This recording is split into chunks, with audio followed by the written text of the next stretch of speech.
everybody. Welcome to episode 31 of the Worst Talk Show.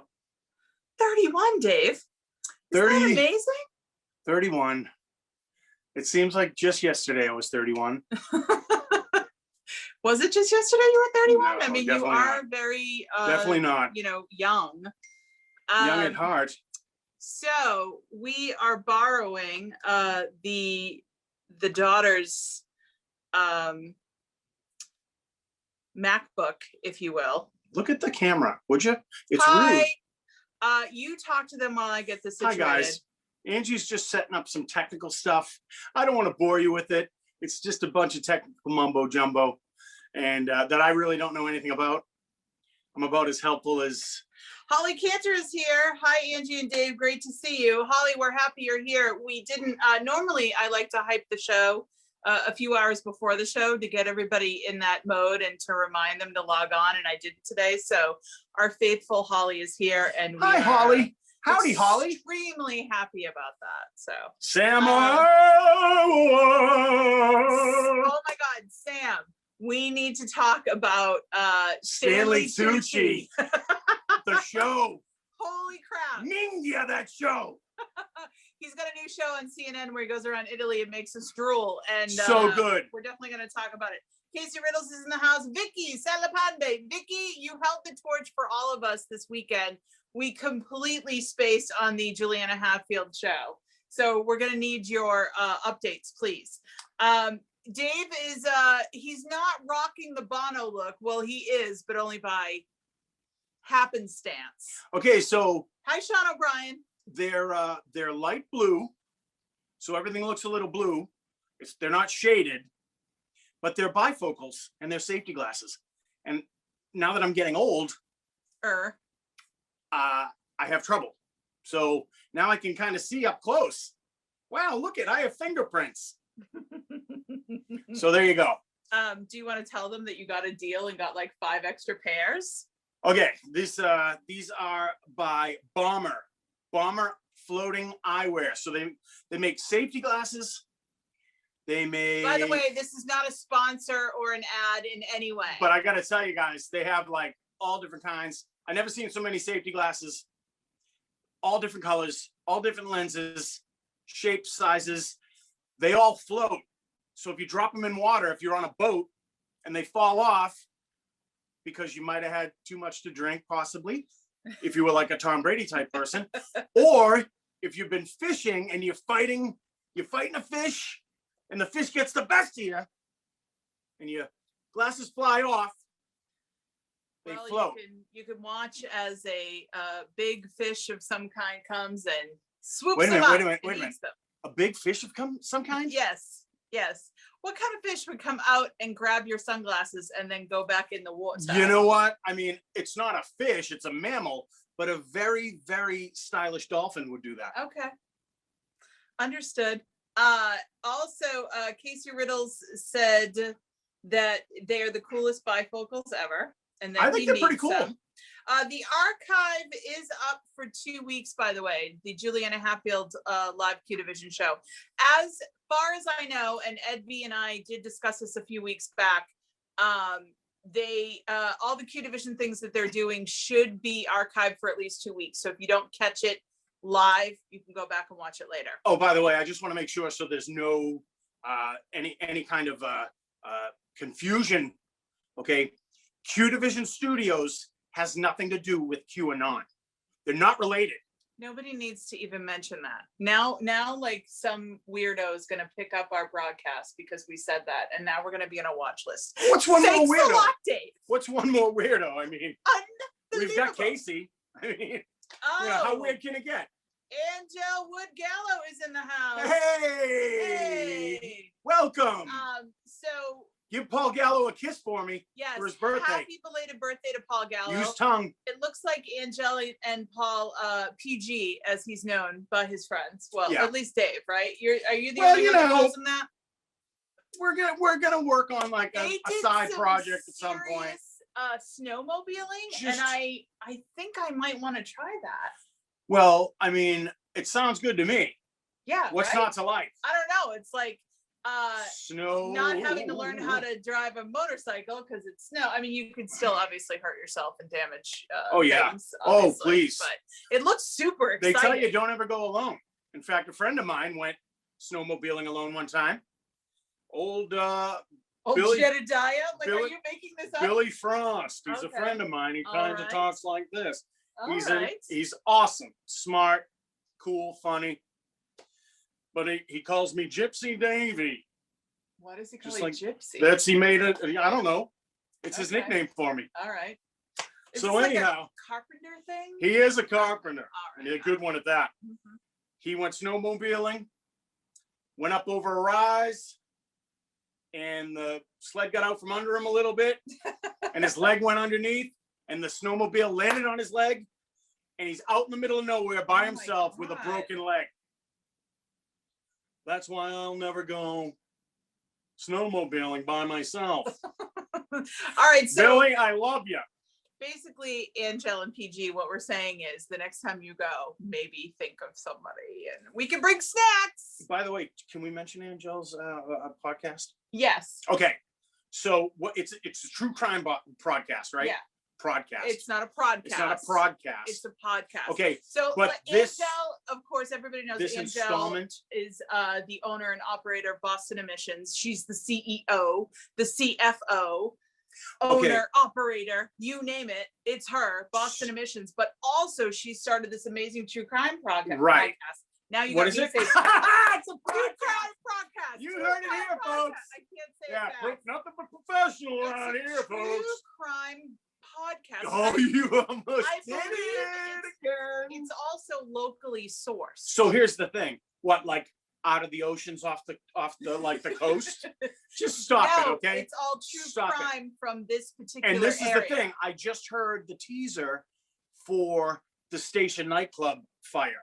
Oh yeah. Okay, and that hits me where I live because I was watching that on TV. The night it happened, they went, I mean, it was unbelievable. Yeah, It was I horrifying. was living in Vegas at the time. But we had a lot of friends that were there. Angel, I don't know if you were there, but I think John Laurenti was there. I'm trying to think of who else was there, but the stories. Guys, if you don't know about the Station nightclub fire, I'm sure they all know Okay. about it. you've got to listen to this. It's horrifying. Great White, you know, kind of has been, never was 80s hair metal band. Pyrotechnics indoors. Which I believe it was not up to code in any way, shape, or sound. And They weren't supposed to use They them. weren't supposed at to all. use them. Okay. And the people were piled up dead at the door. They all Like got trying stopped to get trying out. It was a terrible. It was horrible, amazingly thing. horrible. It's the biggest rock show disaster in the United States. Thank you, Angel. Angel, it so sounds awesome, by the way. You sound awesome. When is the new podcast released? Is it already out? I know you heard the Ask teaser. Angel, because I'm not sure. Angel, is the new episode up? Because we definitely want to let people know to see it. And we're also going to have Angel on the show. I think in a couple weeks, hopefully, fingers crossed, so we can talk about all that stuff. Crime podcasts are enormous. I mean, they were always big, but now it's like next level. And now they're getting their own shows on HBO and stuff. It's crazy. So, okay, the new episode of the biggest rock show disaster in the US, the Station Fire, this Friday. And it's available on all your platforms, but we will post the link in 2 days. I'm supposed to do it tomorrow, but I never do it tomorrow. And I always do it by Friday. Angel sounds buttery smooth. like she Angel always is does. buttery smooth. She's got a voice that could lull you to sleep, but then also get you excited. What? Excited? Yes, excited. Right. All right. So I got a lot of questions this week. I got the second vaccine shot. I am officially vaccinated. All I could sing around the house was, I'm vaccinated by the COVID or from the COVID. I'm vaccinated for the way you remember that song? Anybody? Yeah. Anybody? Expose? Terrible. And yes, the second shot knocked me on my bootay. A lot of people asking. I watched it. Yeah, what kind? So I had to rub the bootay a little bit. Yes, you did. I had the Pfizer shot. The first shot, my arm was on fire. It just hurts, obviously. When you get a flu shot, your arm hurts. This is like, 50% All right, worse. all right. Reel it in. Okay, let's not get too technical. But it only lasts for a little while. So I go and get the second shot. Now I had been told, don't take, and if you're getting the Pfizer, don't take any pain reliever before you go get your shot. Once you get that second shot, go home and take Tylenol or Motrin. And get ready to hold on tight. Yeah, I followed that. I got it Friday afternoon. So you got, what kind did you get? You got the Pfizer? I got the Pfizer. You got the Pfizer and then the Pfizer, right? Yeah. Now I've heard, okay, there's a thing going around. It's kind of becoming fashionable. Okay. You get the Pfizer and then the Moderna, or the Moderna and then the Pfizer. And you know what they call it? What? An Arnold Pharma. Like an Arnold Palmer? Half lemonade, half iced tea. Wow. Did we waste Arnold like Pharma. 2 whole minutes on that? That's a good joke. That is not a good joke. I didn't think it up, but okay. It's a good joke. Just between you and me. So I get the shot around 1:30 on Friday. In the morning? That's weird. Come home and my arm hurts, but that's about it. So I started getting loopy around dinner time. Oh, was that when you got loopy? Almost like I had some, wacky tobacco or something, because I was so tired. I could barely get my fat behind up the stairs. And I was like, okay, I'm going to take some Tylenol before I go to bed because my arm hurts and I'm a side sleeper. So I took the Tylenol that night, and then I woke up the next day and I didn't take any, thinking I'll be fine. By 2:00 in the afternoon, not only was I exhausted, I had a low-grade fever, I had full body aches, and I was on a tear. Dave snapped at me about something, and I was holding a hassock, and I literally looked at him and dropped it on his feet and walked away. Like I was in no mood for anything. I had no energy to deal with anybody's shenanigans. Listen, she's trying to play the whole Han shot second bull. Okay. What are you talking about? You snapped at me, and I was like, "Don't you snap at me!" And then you went like this. Yeah. Hey! I dropped it and hit me right in the shin. Away. Yeah. He was like, "You hit my shin." I was gonna throw it up. I was gonna pick it up and whip it up the stairs and hit you in the back with it, but then, we wouldn't be doing the show. So I took the Tylenol. I broke down and took the Tylenol, slept for a couple hours, and I was right as rain. So I urge you all, before you get your second shot, make sure you're super hydrated. Do not take any pain reliever before you go. They say it affects the absorption of the second shot. Okay, are we still talking about this? Yeah, everybody asked about it, and it's important. No, they don't. They don't care. I'm not talking about tonight. All week, everybody asked about it. So I said I would address it on the show. You're just jealous because you're not vaccinated. I don't care about that. Oh, I'm an anti-vaxxer. You are not. And again, I only got vaccinated because I'm a Leahy behavioral health employee. That's it. Lackey? What? No. So white women who are or were hairstylists. Oh, you guys talking about expose? Hi, Ellen. Well, was one of those girls like a Filipino girl or a Latina? I don't remember. I just remember Lovely. They were very important in the late 80s to the dancing evenings that I would attend. I would like to come go with them. I was super tired after the vaccines also. Yes, Holly, I think now there was a rumor going around that it mimics the symptoms if you had COVID previously. Whatever your symptoms were, that's what it mimics. I don't know that for sure, but that is a rumor. So if you feel like, you had it and those were your symptoms, just be prepared. And I'm telling you, just have Motrin or Tylenol at the ready just in case, and stay hydrated because it's important. Casey Riddles, I asked because my girlfriend could probably kill me and get away with it from all the shows she watches, and a lot of women that come to the bar enjoy the murder shows. Oh, so they're still talking to Angel about the true crime podcast. I see what's happening here. Yeah. All right. Yeah. Move on. Take it away, Dave. Okay. Mm-hmm. By the way, guys, Angie has asked me we're using Kendall's computer to be able to see the comments Mhm. close to us. Yes, and I say if it goes blank, make sure you move your finger on it so it But stops being here's blank. the thing. He No. completely didn't She hear said, me. she said, make sure you touch this every once in a while so that it won't lock on us, like it won't shut off. Yeah, so Okay, he's touching so it every 5 seconds. No, We're I'm on it. It's I'm fine. certainly not. It's right. Every once in a while, I'll reach for it to touch the board, and she's been hitting my hand off of it. Like, what is going on with you? Okay, just stop. What are you talking about? If it starts to go dark, then you hit it. Oh, it's going dark, all right. By the way, we want to thank everybody who hit Sheesh. the tip jar last week. We were so frustrated because the computer we were using was ancient and we couldn't see your comments. And a brand new iPad has been ordered and is on its way. It's on the way. And thank you for everybody that helped out with that.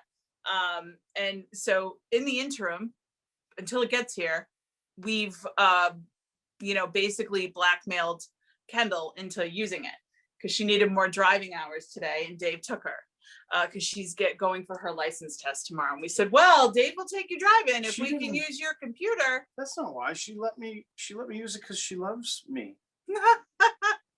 Sure, Dave. All right, why don't you start our next segment, David? Well, anyway, you know what we usually talk about, hon, is we usually talk about what we've watched this week. Mm-hmm. And I want to top it off. I'm going to start it off, rather, with a little something we've imported from Korea. It's called Space Sweepers. Okay, it's a sci-fi film, high quality graphics, super high quality, Korean produced, multinational flavor to it. It's got a very international flavor to it. It's in 4 different languages.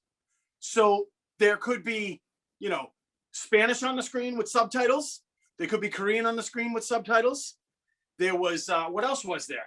There was a little Russian, I think. There was English, Korean, Spanish, French. And French. A little bit of French too, there were maybe. 4. There was a few. You could use any number of subtitles. But here's the thing. Spanish subtitles or whatever you needed. It was really enjoyable. It's very good, and I feel like it was a groundbreaking Netflix film because it can be shown to multiple national audiences. It doesn't feel it's not strange. It doesn't need to be overdubbed. It doesn't need to be edited because all languages are represented here. The action is great. The story, it's cool. It's okay. There's a little robot girl. It's in the future. Right. You don't need to. Earth is a dump, literally a dump. And the only way certain people can make money is scavengers finding space junk. And that's what the Space Sweepers do. But if you're looking for something just to sort of get your mind off everything, guys, and your sci-fi nuts, like so much fun, guys. Space Sweepers, it's on Netflix. Check it out and let us know what you think. Yep. Casey Riddle said the tattoo guy was the best. I totally agree. Right? I knew it. He was amazing. Yeah, he was really good. He almost looked like, I always say this wrong, is it Maori? Maori, yeah. He almost looked like he had Maori tattoos that started here and went all the way down, but it was some sort of gang related thing. It was a very cool movie. Yeah, and it sort of has a little bit of a Dorothy Wizard of Oz vibe to it. Just a little bit. There's a little nod there. So maybe you'll pick that up, maybe you won't. Hip Hop Undercover. Can I talk about that? Well, I was going to say, why don't you stick with the space thing? Okay. But that's fine. No, that's fine. No, go right ahead. So, guys, we just started watching a season late, right? Because the new season has just started. Mm-hmm. For All Mankind. Now, it's an Apple Plus show. Not everybody has Apple Plus. We're just going to throw that out there. We understand that. But that we're saying, if you have a chance to watch it, it's worth the watch. Now, I had seen ads for it, and it just looked like, from the bystander, it looked like it was a retelling of the space race, but with all female astronauts. And what it really is it's an alternate reality. It's an alternate universe. It's an alternate history. It's basically what happens if Russia gets to the moon first. Right. Exactly. And it's a very interesting, almost difficult to watch at times, retelling of history. Because, and the cascading changes that came from that. Yeah. You know, there's a whole little aside where, they don't get on the moon first. Russia does. And then Nixon is so mad and he's trying to figure out how, now we haven't won the space race. We got to figure out a way to top the Russians. And somewhere along the line, Senator Ted Kennedy cancels his party in Chappaquiddick to head to the Capitol to do an investigation on how did the Russians pull this off. And you just realize, days before we were supposed to go to the moon. And you realize in that little teeny tiny moment, he's not at a party in Chappaquiddick, which means his reputation is not ruined, and he ends up running for president and winning. Right. So it's very interesting. What was the Man in the High Castle? It's got that sort it's of got Man a little in the bit High of a Castle vibe like that, a little bit. But it's interesting. Very female heavy, which is great. Yeah. Nate Cordry is in it, who is my Twitter pal, and I adore him. And you both love his character and want to like punch him in the face.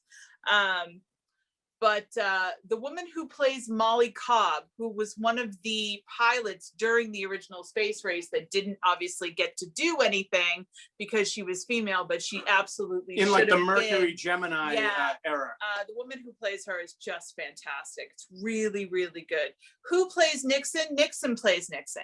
Yeah. They just sort of manipulate. Yeah, they manipulate the video and the stuff. same with Teddy Kennedy. Yeah.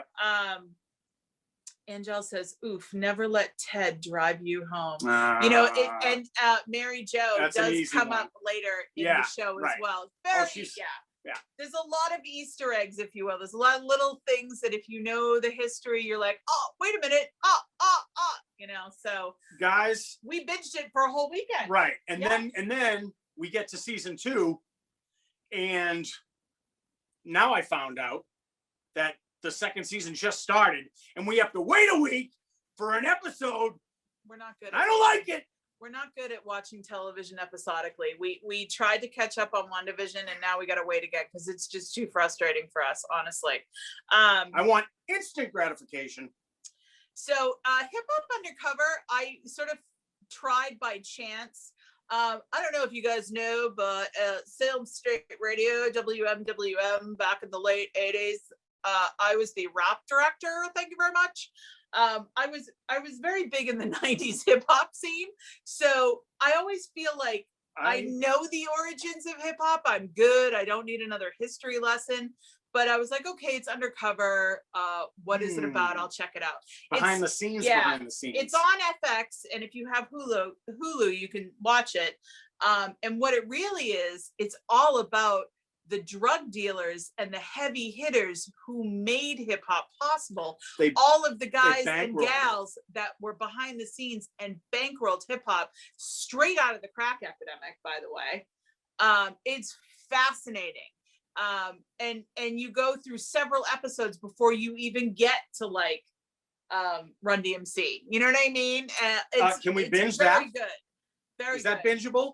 I think there's about 6 episodes bingeable. It's not enough. Not the whole season. It's not enough for me. So, but if you're looking for that, it's very good. Smitty, hey Smitty, what up? Sean O'Brien agrees with me. 1 episode a week. Lame. Smitty says, how many streaming services are we supposed to have? All of them, Smitty. Come on, buddy. I mean, I felt so good when we cut the cable cord, if you will. And now, of course, we're just paying for all the different streaming services. And now Paramount's coming out with their own streaming app. And what do they throw at me immediately? The 30-year reunion of The Real World, the New York cast, the original Real World on MTV. With Heather B? All of them. No, that was season 2, wasn't it? Eric, was Heather B and Eric, that was season 1, I thought, New York. Yes, New York, first season, 30 years, and they're all together, and you get to see what happened to them all, and I'm like, I'm in! And they're like, it's on our new Paramount. And I'm like, we can't spend any more money on these streaming apps. It's just, Eric Neese, yes. Jim Pericotti, nice call. Heather B. What's the name of the Kennedy one? Vicky Salpandi says. For All Mankind, it's about NASA. It's not about Kennedy so much. It's called For All Mankind. Smitty says, we are dipping our toes in Roku at the moment. I'm telling you, Smitty, it's so nice to not pay for channels you will never see. I had Roku, didn't really dig it. Not enough channels. I mean, I'm a Mac Apple person, cult of Mac. I have the and when you buy a brand new Apple TV box, it gives you Apple TV Plus subscription free for a year. So hey, is Space Sweepers on Netflix? Yes, Ellen Simard. Check watch out Space Sweepers if you like sci-fi at all. Yeah, just remember you do have to read some subtitles when the other languages are going on. So yeah, it's in English, Korean. Definitely don't watch it if Spanish, you're sleepy, because you really have to stay alert. It gets a little quick. You kind of have to try to keep up with the dialogue. Wiggity wiggity wiggity back. That's right. So 2 more big things to talk about that we watched. Which one would you like to go first? Okay, we're gonna what we're gonna do is we're gonna talk about Nomadland.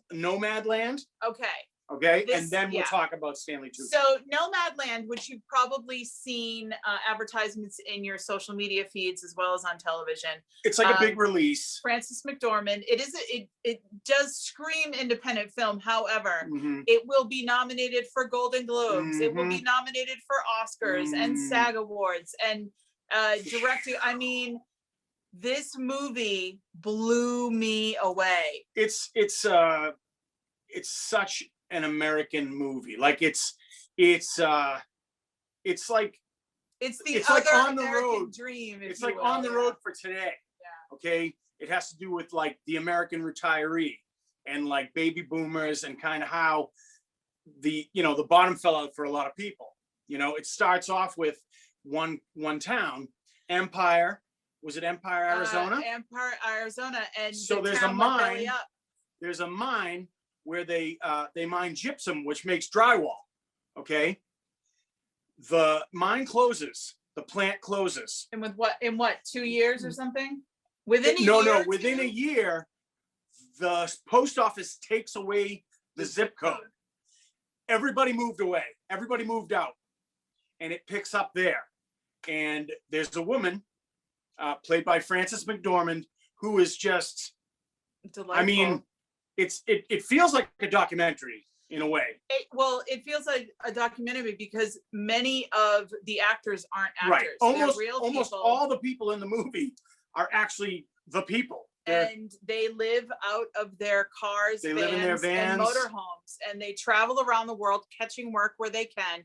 I had read and known about the Amazon seasonal workers before, where they are living out of their cars and they will drive to a certain Amazon plant or whatever and work there. Warehouse. And Amazon pays for their RV parking. Right. And all the amenities that comes with it. And then they work for that amount of time and then until they move on to the season's over, and then they move on.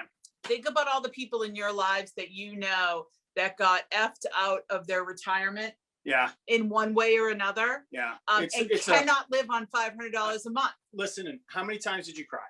A lot. I mean, listen, I'm crying a lot anyway right now. I'm in the middle of grieving. Like, it's one of those things. It's real, it's a story of America right now. And the thing about Frances McDormand is that she can emote without having to say anything. You feel every emotion she's going through. She's surrounded by real people, not actors, who live this nomad life. And something that you need to be reminded, or that this movie reminds you of, is as a species, as humans, we were nomadic forever. For a long time. And it's okay to pick that back up if you want to. There's a scene in the movie that's in most of the trailers where she runs into somebody she used to teach, and she says, "We heard you're homeless now." And she says, "No, I'm not homeless. I'm houseless." Yeah.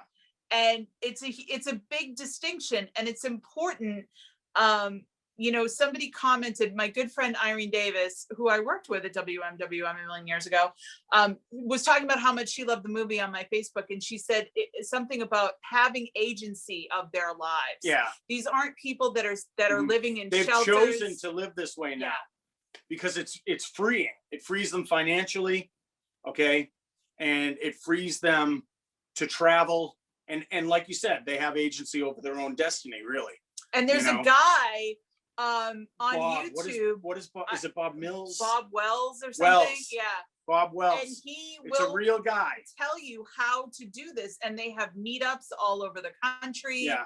And they all sort of help each other out, and they swap things when needed. They have the RVR. It's like they said it was like Burning Man for retirees. Yeah. Okay. It's RVR stands for Rubber Vagrant Rendezvous, I think it is. Yeah. Right. And they all say, we'll see you down the road. And it was just, it's a wonderful movie. It's not a happy-go-lucky movie, no, but it's not a dire. You definitely feel it, you know. It's and it's very important because this is happening in our country. I've thought about it. We need to know about it. Some people are living this lifestyle by choice. Other people are not. Right. And it shows both. And David Strathairn, is that how you Strathairn, who's a wonderful actor, and you've seen him in everything. The last time I saw him, he was in the Expanse. Mm-hmm. As a belter, but now he's in this as as a seasonal worker. I would say, if as far as movies that are going to have an Oscar buzz, Nomadland is definitely one you want to watch, and it's on Hulu. So if you have Hulu, you can watch it. Definitely watch it, guys. Otherwise, I would do the pay-per-view if it's not too much money, because it really is that good. It's right. Very, very powerful movie, I felt. Okay, before we get to this, we just watched it, guys. Okay. And luckily I ate right before we watched it, because I wouldn't have come on. I would have just gone. I was going to go to the North End to get a pizza. Mm-hmm. You know what I mean? Yeah. But just a precursor, I was not necessarily interested in this show because it's on CNN, and I was like, but I love this person so much that I was like, I have cool. This thing, and I know this is most people think this is a really bad habit. And let me just say, I've lost 55 pounds, so this isn't that kind of bad habit. But when I have my meals, whether it's lunch or dinner, I want to watch something while I'm eating. I don't want to spend too much time on the food itself. Actually, she can't eat without watching something. I really can't. And it actually helps me control my eating. I know it's weird, but I like to multitask, and I don't like to eat when there isn't something to watch or read. So I was having lunch the other day, and I decided that I was going to check out a few minutes of the show. It was during the workday, and I thought, well, I'll give it a shot and we'll see. Stanley Tucci. In Search of Italy? Is that what it is? Yeah, it's called Searching for Italy. Searching for Italy. And it is magnificent. It's great. We've only Stanley watched Tucci. one episode. Minga!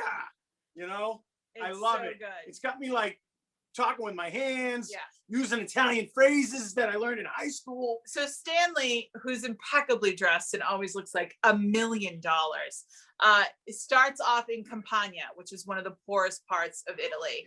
But it's also the Campania region, yes. The Amalfi Coast is right there, part of it. And Naples. But Naples is the heart of it. And the thing first of all, we urge you, either eat while you're watching it or don't watch it hungry, because you'll immediately go out and want to eat every pasta and every pizza. So he starts out with the birth of the pizza in Naples and the fried pizza. It was a fried calzone, really. And that pizza was really a necessity because of cholera. Cholera was passed through water. Yep. And the food, so they had to fry everything. Right. It eliminated water in the whole thing. So that's how, it was born out of necessity. Neapolitan pizza was born. Right. Neapolitan? Neapolitan, sorry. Here's the thing. Before there was Neapolitan pizza, right? Before the actual pizza, the way we think of it, there was this thing that they show this woman make from scratch. Okay. She makes a little dough disc about yay big and puts a few things in it. It's ricotta. It's got some pork fat. Yeah. A little Pecorino? no, provolone, I believe. It was some smoked cheese. It was smoked. And that's Little about basil? it. And some basil. And then she folds it over. And she folds it over and makes it into what we would call a calzone. And then they deep fry it. And then she drops it in the oil.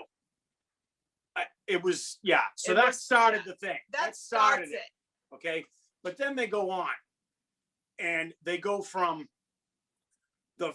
the Neapolitan style pizza, and then the they margarita talk about pizza. The margarita pizza. So they go and they're talking about, and her and I had an argument about this one time, and I lost.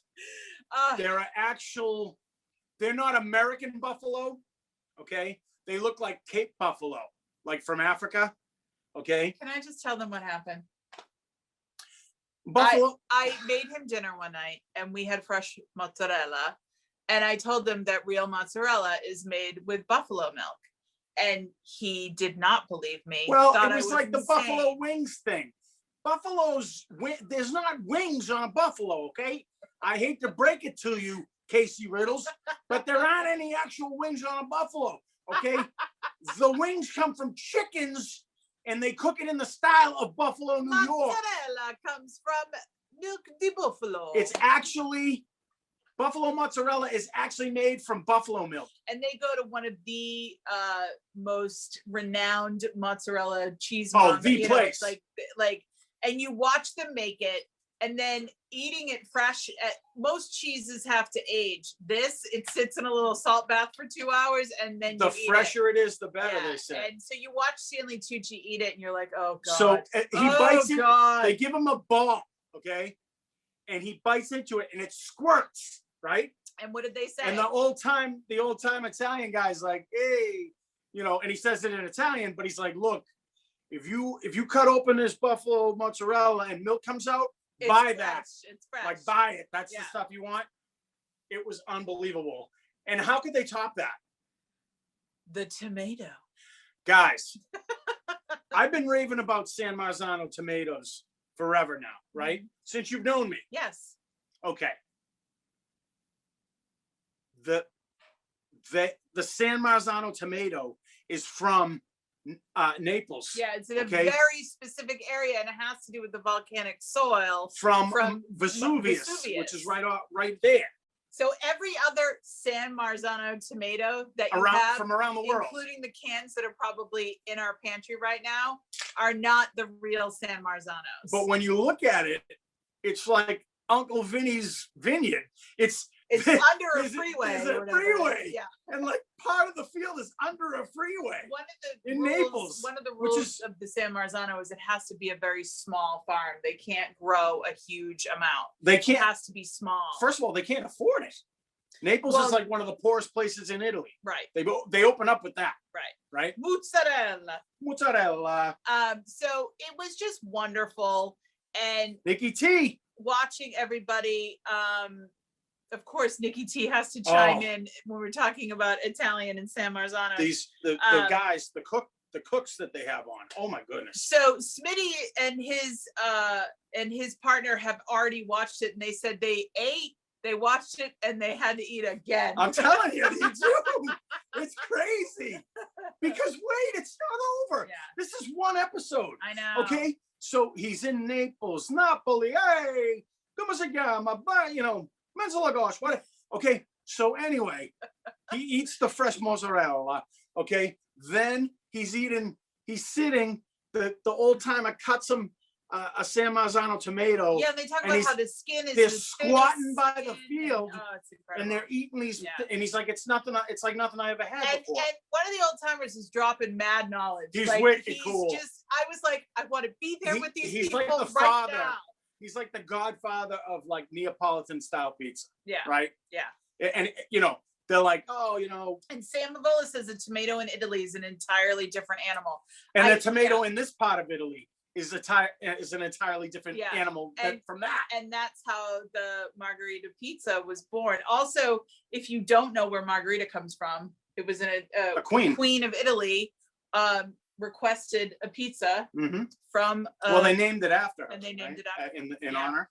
And it's just mozzarella, fresh San Marzano, and Basil. and a teeny bit of olive oil. Yeah. And the best part is he puts it in the brick oven. This is another doesn't thing. even take it off the. He leaves it. What do you call that? A paddle? Yeah, I don't know exactly, what you call it. right? 45 seconds, the pizza is done. So we're not kidding. He makes the pizza from scratch.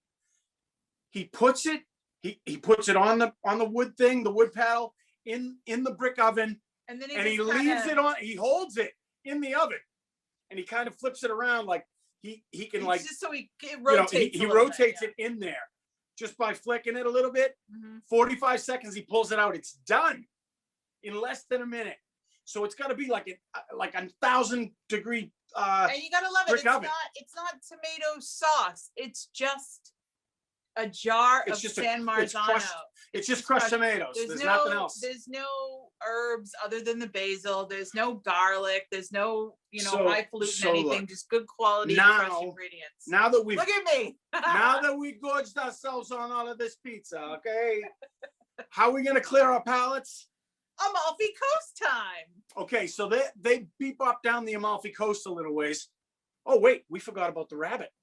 No, that's what we're talking about. Okay, so there's Scampia is a place south of Naples. That's not the rabbit. Scampia is where the rabbit's from. No. Scampia was showing the gypsy, the Romania. Ah, that's right. Folks That's right. That have sort of the Romani people with the sorry about that. That's a gypsy. We're not going to tell you the whole episode, guys. Oh my Lord! But wait, great. They go down south after everything, after gorging himself. Okay, he disgusts me. Okay, Stanley. I mean, Jim Paracotti's having way too much fun. Gabagool, everybody. Hey, Mingula. If you're fit, you go get some prosciutto. Prosciutto. Anyway, the guy who pretty much invented the most popular pastry. It's the national dessert of the Amalfi Coast. Okay, it's like dolce. It's a creamy lemon cake. It's lemon. It's lemon cream. But wait, it's called the lemon, not desire. I don't know. What's the perfect? It's not ambrosia. It's like it's a fancy name for something amazingly awesome. It doesn't matter. You'll immediately want one, and you'll be mad, and you're going to try to immediately book a flight. Oh my God! To Italy. And I've already decided that we have to go with your brother and his boyfriend, because Dave's brother lived in Italy for how long? Was it a couple years? Yeah, he was and is a legal alien and fluent in Italian, and we're gonna need him to come with us and just be our awesome translator and quite guide. a few Vespas there, Casey Riddles. I want to rent a Vespa, and I just want to eat. I can't wait. This is one episode of this show. Yeah. Unreal, guys. Yeah, I mean, who doesn't love Stanley Tucci anyway? If you don't know him, you're gonna dig it. Yeah, he's a marvelous actor. He's a great narrator. Yeah, wonderful narrator, and the way he interacts with everybody, and he's speaking fluent Italian too. But even he gets corrected on how he's pronouncing things, which is great. There's a lot of tongue-in-cheek stuff. It's and that's really only good. Episode 1. So, if you're looking for something a little different, this is great. Especially, none of us can really travel right now. We certainly can't go to our favorite restaurants and sit down. I mean, some of us can, but it's just a perfect little, you feel like you're there. It's a nice little escape. And then you just hope that, someday we get to travel again and go. It's just, yeah. Oh, amazing. Definitely check it out. It's on CNN. It's called Searching for Italy with Stanley Tucci. Guys, watch it. We have a lot of music to get to. We do, don't we? Yes, we do. Michael Maloney, where you at? That's no baloney. Where is he? Michael Maloney submitted some music for us to listen to. And listen, we're going to be honest with you. Yeah, well, that was the precursor to all of this. We would love for you to submit music for us to listen to and review, but we don't pull punches. And so Dave's actually nicer than I am about it, to be honest with you. So you do so at your own peril. That being said, Michael Maloney helps out a friend's band. I think a friend that he grew up with, went to school with.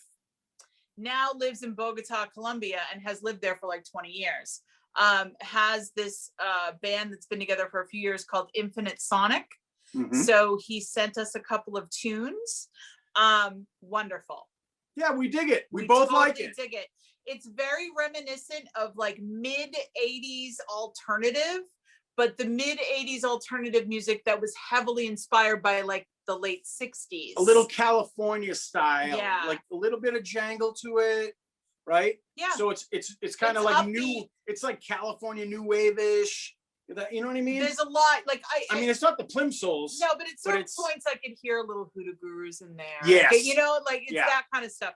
We really dug it.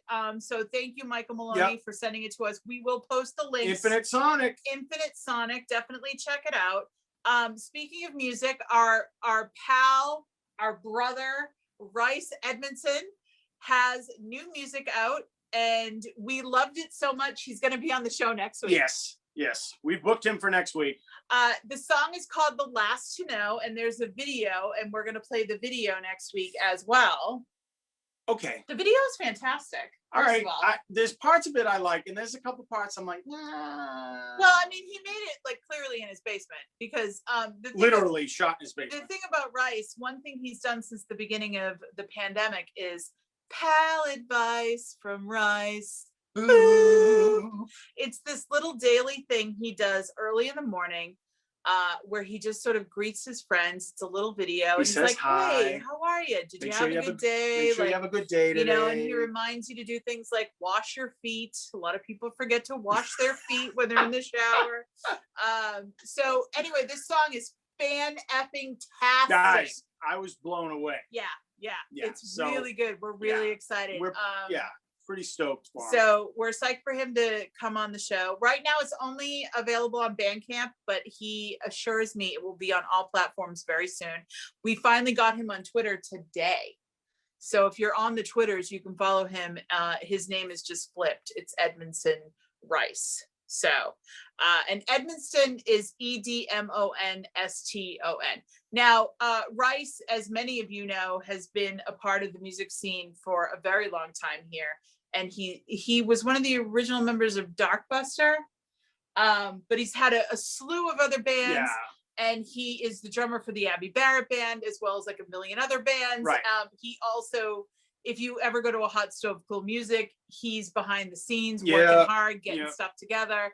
Coordinating everything. You can always see him side stage, stage right, at the Paradise, during most shows. And we're just so excited to have new music from him. It's great. So very excited about that. He works at Q, doesn't he? I believe or does he? So. I thought he did, but I think he works at Q Division. I just throw that around. But he also did a job like I do. No, wait a minute. Did he? Yes. So the B-52s re-recorded a bunch of their hits, so they could have the royalties. The royalties, the songwriting. It was to get around like some sort of a snafu. Yeah. And so Rice went and played guitar, I think. Was it guitar? Yeah. I didn't know if it was guitar or drums. I have a feeling it was guitar. So he actually went in the studio with the B-52s and recorded a bunch of their with stuff. Juliana Hatfield as well. Yep. And he most recently was on tour with Juliana Hatfield.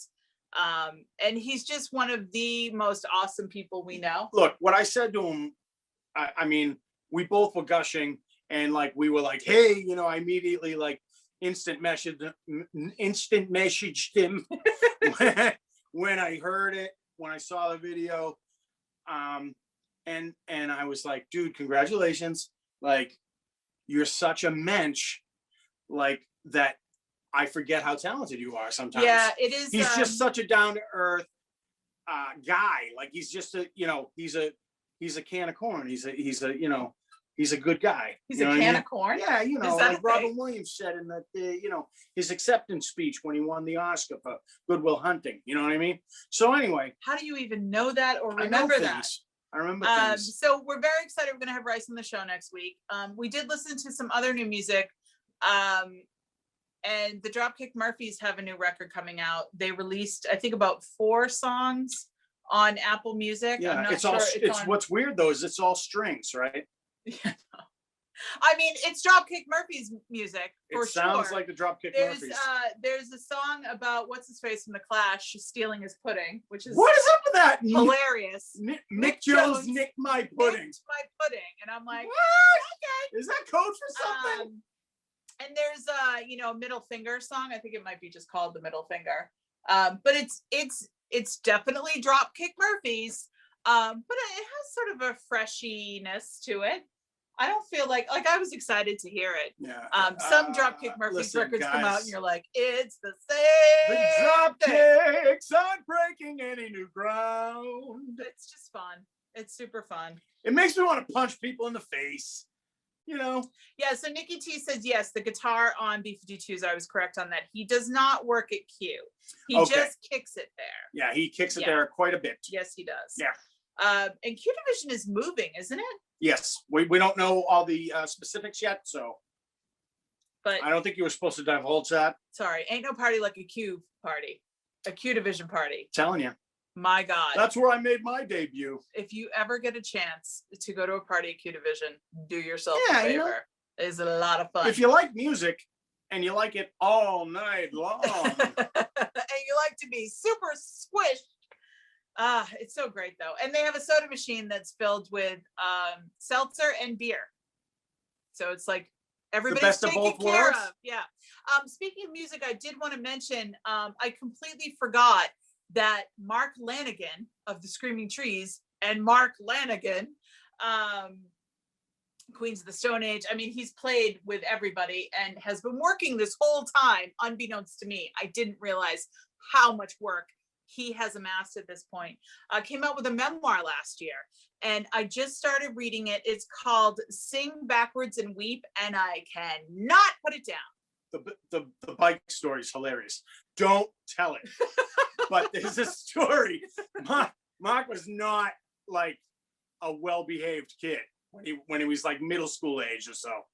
Mark Lanigan was like a feral cat who grew like his mom was a nightmare, and when his parents divorced, he went to live with his dad, and his dad had other stuff going on, and Mark was just left to his own devices. And the thing about this particular memoir, it's not sugar-coated in any way. I'm only up to Sweet Oblivion being released, so really it's the whole origin story, if you will. He's a miserable bully.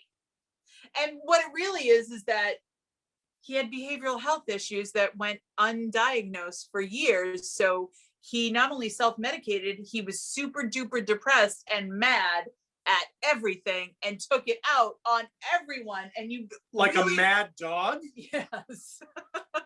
Like you really don't like him in the beginning of this at all. And you're just like, wow, this is like, but it is so refreshing to read a memoir, an autobiography that isn't like just a puff piece, It's very dirty, gritty. Actually, I did read a little more today, and we got to the point where he and Kurt Cobain were extremely close. Kurt was a huge fan of Mark's and would do things like when Mark was a notorious junkie and alcoholic, and he would do things that would get him kicked off of tours and kicked out of festivals. And Nirvana only agreed to play the Reading Festival if they put Screaming Trees back on the bill. Like that was the kind of stuff, that was the kind of relationship that Kurt and Mark had.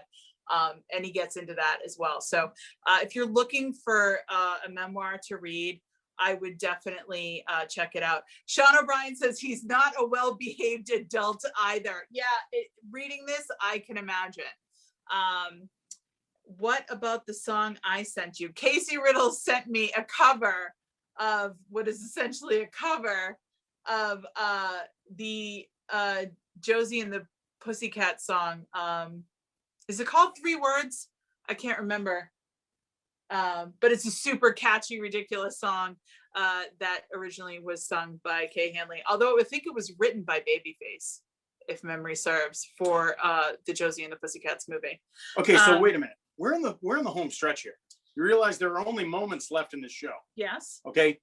Are we going to talk about your chicken meatballs or no? We have to talk about your chicken meatballs. Okay. I mean, it's not that I was into them that much, but you were so proud. So I know I talk a lot about trying to change my relationship with food.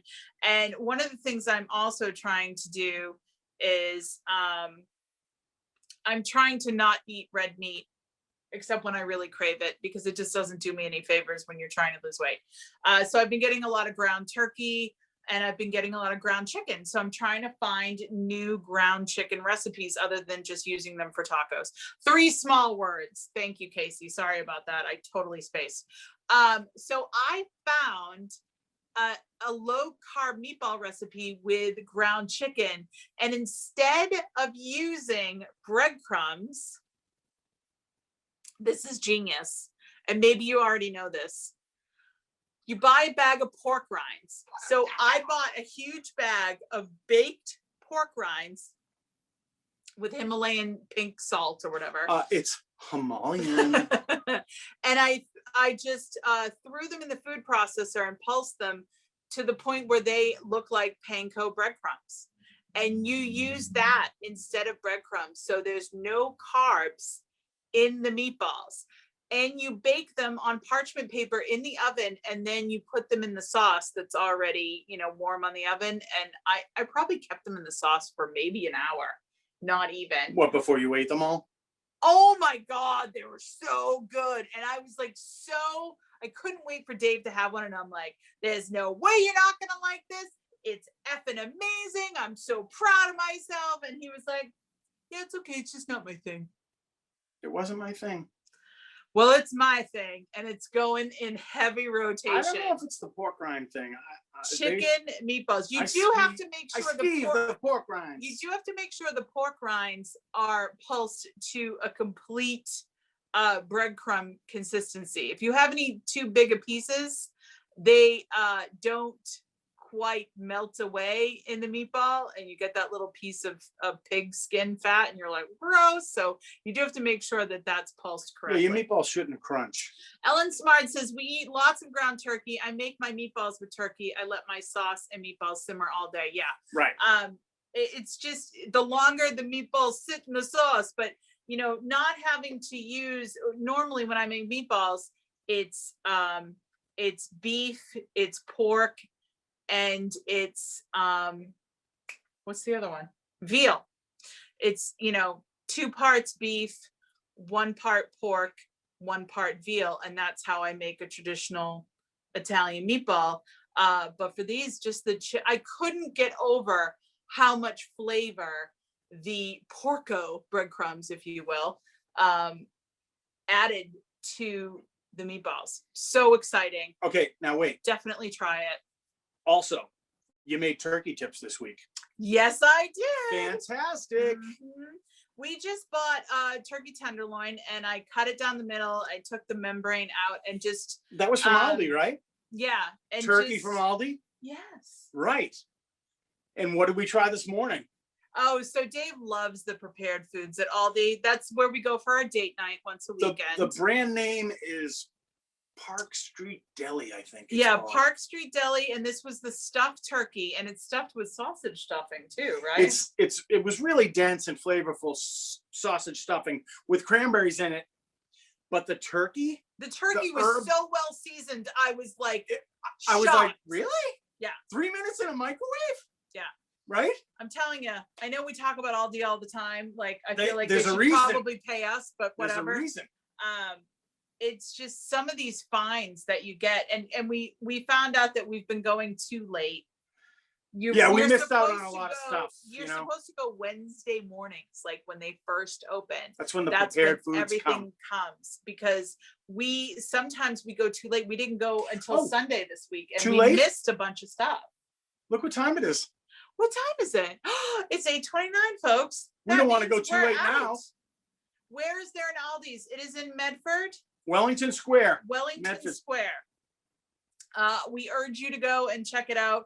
One of the funnest things is that you bring a quarter, you put it in the slot, you pull your card out, and then when you put your card back, you get your quarter back. Hey! All right, you guys, we love you. We are going to have Rice Edmondson on the show next week. and we will talk about his new music and anything else he wants to talk about. You won't be the last to know about it. We will post links to Angel's True Crime Podcast. We will post links to Infinite Sonic, Rice's video, the Mark Lanigan autobiography, the Dropkicks, anything we talked about tonight. If it's worthy, we'll have links up by Friday. We love you guys so much. Thank you so much for watching. And I hope you checked out last week's episode, because the entire show finished soup to nuts with an opener and a closer and graphics and videos.